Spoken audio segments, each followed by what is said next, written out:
Alors aujourd'hui, on fait une réparation de pare-choc.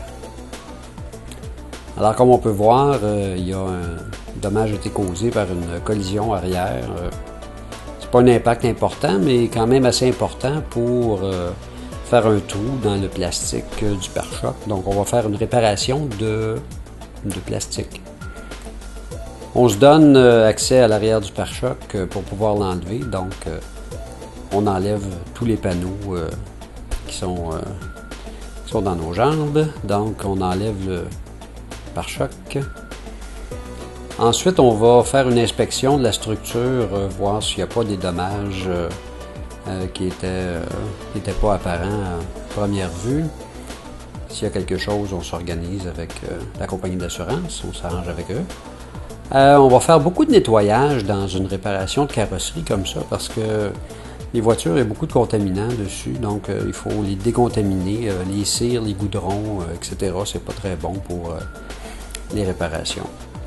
Alors on voit ici notre trou, on voit que c'est assez déformé sur le pare-choc, on voit beaucoup d'égratignures aussi. Donc la première étape, tout ce qui est pas percé, en fait on va les débosser parce qu'on va utiliser de la chaleur. C'est des plastiques qui sont thermoformables, donc qui répondent bien à la chaleur. On va faire une technique de débossage sans peinture, mais sur le plastique avec de la chaleur. Donc, une fois que tout ça est bien à notre goût, on va commencer notre réparation. On va faire la préparation. Là, dans le moment, j'explore la réparation à faire. On sable la surface qui est endommagée pour enlever toute la peinture, tout ce qui a été craqué et qui n'est pas fermement attaché après le pare-choc. Là maintenant, tout est bien propre en dessous. On a vu que j'ai encore nettoyé. Là, je prépare la surface de réparation de l'intérieur de notre trou. C'est important de se donner de l'espace et se donner des dents pour bien coller le matériel de réparation. On va faire la même chose sur le dessus. La réparation, encore une fois, on a l'air endommager plus le pare-choc, mais c'est important de se donner de la surface pour pouvoir garder du matériel de réparation une fois qu'on va niveler le tout. Là maintenant, oui, effectivement, je fais un trou dans le pare-choc. J'ai enlevé la partie qui était brisée, qui n'était pas tenue sur le pare-choc.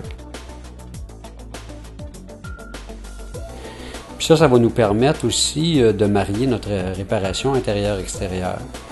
Là, on applique un promoteur d'adhérence. C'est important sur ces plastiques-là, les thermoformables. Ça prend des promoteurs d'adhérence. Et puis, voilà le matériel de réparation.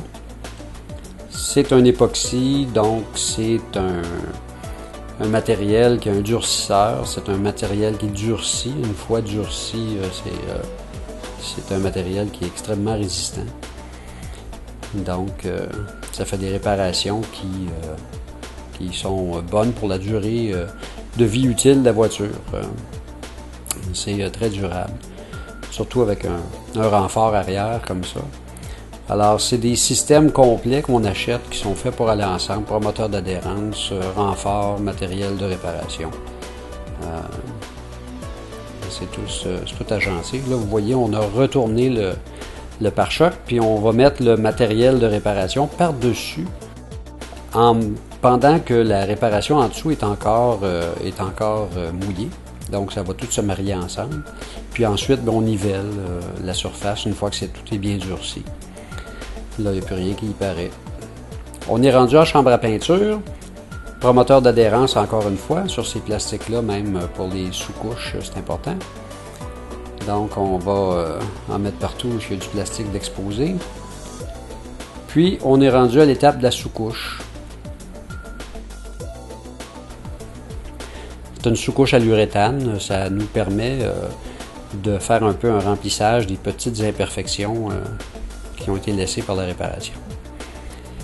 Là, on va faire le sablage. On va marier notre surface à la surface existante, la surface de la réparation. Donc, c'est une étape importante. Avec beaucoup de soin, on prépare tout le pare-choc au complet pour recevoir la peinture. Parce que la couleur, notre réparation va recevoir de la couleur, mais on va marier la couleur avec la couleur existante du pare-choc. Donc, dans ce cas-ci, on va mettre un vernis sur tout le pare-choc, mais de la couleur seulement sur les réparations. Alors, encore une fois, dans le nettoyage, c'est important de nettoyer comme il faut. Là, c'est un chiffon collant maintenant, un chiffon résineux pour enlever toute la poussière qui serait restée sur la surface. La première étape de peinture, c'est une couche de base transparente. Dans le jargon du métier, on appelle ça un blender. C'est un transparent qui nous aide à remplir les petites égratignures qui sont faites par le papier sablé pour empêcher les particules métalliques d'aller se placer dans les égratignures. Ça nous aide à placer le brillant de la peinture pour le marier avec le reste de la surface. L'idée ici, c'est de faire une réparation qui est imperceptible. Donc, on va... ça, c'est la deuxième couche. On agrandit à chaque couche la surface qu'on couvre avec la peinture. Puis finalement, une troisième couche où là, on voit que c'est pas mal plus grand la surface que je couvre avec. Mais je vais quand même pas jusqu'au bord du pare-choc pour garder la couleur originale. Puis ça se marie sur une grande surface, donc la réparation est imperceptible.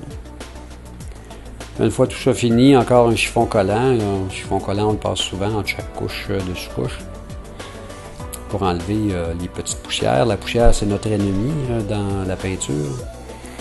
Et puis, là, on est rendu à mettre le vernis, c'est-à-dire la couche, ce qu'on appelle le clear.